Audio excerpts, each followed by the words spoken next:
अस्सलाम वालेकुम। आज एशेज सीरीज़ का तीसरा टेस्ट मैच जो था वो इंग्लैंड ने जीत के ये जो एशेज सीरीज़ थी उसको बराबर कर दिया है। एक मैच ड्रॉ हुआ, टोटल 3 मैचेस खेले गए। एक इंग्लैंड ने आज जीता और इससे कबल ऑस्ट्रेलिया ने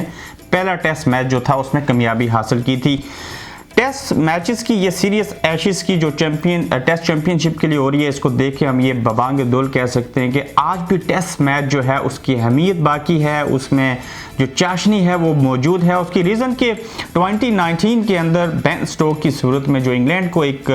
ऐसा खिलाड़ी उससे कबल मिला जिसने इस साल में उनको ना सिर्फ वर्ल्ड कप जितवाया बल्कि आज का जो टेस्ट मैच था जिसने एक रिकॉर्ड बना दिया कि 76 रन आखिरी विकेट के ऊपर जो था वो बेन स्टोक्स ने खेलते हुए शानदार बैटिंग की, 100 रन की इनिंग्स खेली और वो ऐसी इनिंग्स थी कि इसको रहती दुनिया तक बिलखुसूस ऑस्ट्रेलियन डेफिनेटली याद रखेंगे। बेन स्टोक्स ने 3 लगातार सिक्सेस लगाए, 100 रन स्कोर किए। उसके अलावा उन्होंने रिवर्स शॉट बाएं तरफ हाथ से खेलते हुए दाएं हाथ की तरफ जो उन्होंने 6 लगाया वो काबिल सताइश था। इसके अलावा जोफ्रा आर्चर जैसे एक बॉलर ने जिन्होंने 6 विकेटें भी ली इसी टेस्ट मैच के अंदर, एक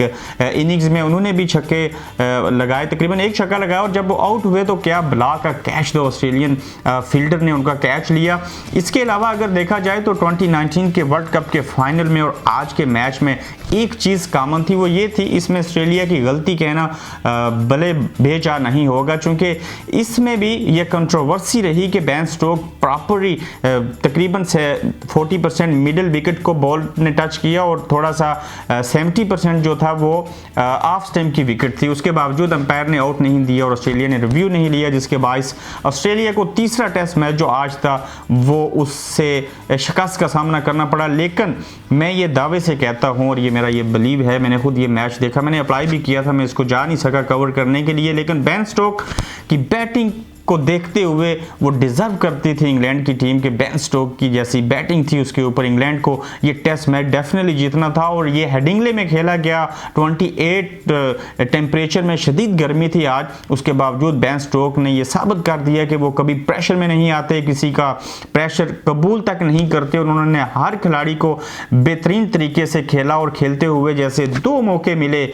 उनको ऑस्ट्रेलिया को जीतने के लिए, वो एक तो ये था कि उन्होंने रन आउट मिस किया, जो मेरे ख्याल से मुझे नाम याद नहीं, एक प्रॉपर रन आउट था जिसको स्पिन बॉलर जो है ऑस्ट्रेलिया के, उन्होंने बॉल को पकड़ने से कबल ही कोशिश की कि वो विकेट पे रन आउट करें और वो बॉल मिस हुआ, जहां से 4 रन बाकी रहते थे। तो अगर वो रन आउट हो जाता तो मेरे ख्याल से ऑस्ट्रेलिया ने इस टेस्ट को जीत लेना था। भले जो भी हो, क्रिकेट है, क्रिकेट में ऐसी चीजें होती रहती हैं, लेकिन एशेज ये सीरीज देख के, आज का बिलखुसूस मैच देख के हम ये दावे से कह सकते हैं कि अगर अच्छी क्रिकेट खेली जाए, अच्छी पिचेस हों, तो ये एशेज का ना सिर्फ चार्म जो है वो बाकी जिंदा रह सकता है बल्कि टेस्ट क्रिकेट को भी जिंदा रखा जा सकता है। ऊपर से आईसीसी ने जो टेस्ट चैंपियनशिप का आगाज किया है, जो पाकिस्तान भी पहले अपने 2 टेस्ट मैचेस जो हैं वो श्रीलंका के अगेंस्ट खेलेगा, इसी तरह बाकी टीमों के अगेंस्ट, तो इसमें भी एक अपना ही चार्म आएगा और अच्छा फैसला आईसीसी का टेस्ट क्रिकेट को बूस्ट देने के लिए। और मेरे ख्याल से मैं खुद भी क्रिकेट खेलता हूँ, जो टेस्ट क्रिकेट है दर हकीकत असल में यही असल क्रिकेट है और यहाँ पे आपको समझ आती है कि कौन सी टीम, कौन सा खिलाड़ी, उसकी विल पावर क्या है, उसका स्टेमिना कितना है। 5 दिन जब आप खेलते हैं तो तब आपको समझ आती है कि किस तरह से